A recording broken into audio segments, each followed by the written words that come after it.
तो चलिए सबसे पहले हम दुनिया के सबसे ताकतवर देशों की रैंकिंग पे नजर डाल लेते हैं। इसमें अमेरिका ने फिर से सबसे ताकतवर देशों की सूची में पहला स्थान हासिल किया है।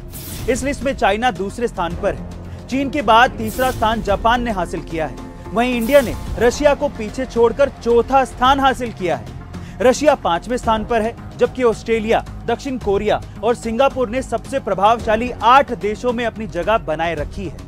लेकिन इंडोनेशिया अब 9वें स्थान पर आ गया है, जबकि मलेशिया टॉप 10 से बाहर हो गया है और उसकी जगह थाईलैंड ने ले ली है। अब आप ये सोच रहे होंगे कि ये तो एशिया पावर इंडेक्स की लिस्ट है, इसमें अमेरिका और ऑस्ट्रेलिया क्या कर रहे हैं? ये दोनों तो एशिया में आते ही नहीं। तो ऐसा इसलिए है क्योंकि ये इंडेक्स एशिया देशों से अच्छे संबंध रखने वाले देशों को भी शामिल करती है। अब ये तो हुई रैंकिंग जिसमें इंडिया रशिया से आगे है, पर सवाल ये है कि ऐसा क्यों?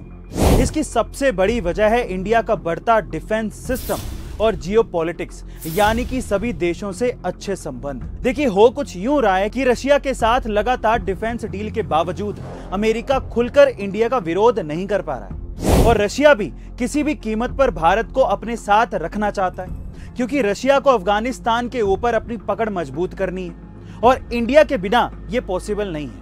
और इंडिया भी ये साफ कर चुका है कि रशिया के साथ डिफेंस डील पर वो बहुत आगे बढ़ चुका है और अमेरिका के दबाव में अब वो नहीं आने वाला। इसीलिए इंडिया ने रशिया से कई सैन्य समझौते करके अपने डिफेंस सिस्टम को भी मजबूत किया है, जिसमें चाहे वो S-400 डिफेंस मिसाइल सिस्टम हो या फिर हाल ही में हुई 6 लाख AK-203 राइफल्स की डील। साथ ही लोवी इंस्टीट्यूट की रिपोर्ट में यह भी कहा गया है कि अगर इंडिया में कोरोना नहीं होता तो देश बहुत अच्छी रैंक पर पहुंच सकता था। वहीं दूसरी तरफ अगर हम इंडिया की तुलना चीन से करें तो इंडिया को चीन के 40% आर्थिक आउटपुट तक पहुंचने में अब करीबन 10 साल और लग जाएंगे। वहीं पिछले साल का अनुमान यह था कि इंडिया 2030 तक चीन के आर्थिक आउटपुट के 50% तक पहुंच जाएगा, पर कोरोना के चलते ये समय बढ़ गया। अब इंडिया के कमजोर पक्ष की बात करें तो इंडिया आंतरिक मामलों में काफी पीछे रह गया, जिसमें देश में होने वाले आंदोलन इसके लिए जिम्मेदार है, जैसे कि किसान आंदोलन, और इस वजह से भी इंडिया की रैंकिंग नीचे रह गई। अब बात करते हैं इस लिस्ट में आए नंबर 1 देश अमेरिका की। देखिए, अमेरिका ने कोरोना काल में दूसरे देशों को आर्थिक सहायता पहुंचाने के मामले में चीन और भारत जैसे देशों को पीछे छोड़ दिया। अमेरिका के साथ पूरे यूरोप की सैन्य शक्ति भी है, जिसमें ब्रिटेन और इजराइल जैसे देश शामिल हैं, और जापान के साथ भी अमेरिका के अच्छे संबंध हैं। हाल ही में अमेरिका ने कई देशों में अपनी सैन्य शक्ति को मिलिट्री बेस स्थापित करके बढ़ाया भी है, जिसमें एशिया के कई देश शामिल हैं।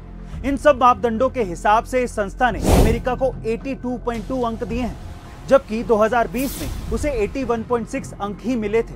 वहीं दूसरी तरफ भले ही अमेरिका की इकोनॉमी चीन के मुकाबले कम बड़ी हो, पर वो ओवरऑल इकोनॉमी में अभी भी चीन से आगे है। अब अंत में चीन की बात करें तो चीन को 74.6 अंक ही मिले हैं और 2018 से पहले तक चीन को इतने कम अंक कभी भी नहीं मिले। इसके पीछे की सबसे बड़ी वजह है चीन में जन्मा कोरोना वायरस। जी हाँ, पूरी दुनिया ये जानती है कि चीन से ही ये वायरस निकला था, जो कि बाद में पूरी दुनिया में फैल गया था, जिसके कारण चीन के दूसरे देशों से संबंध बिगड़ने लगे।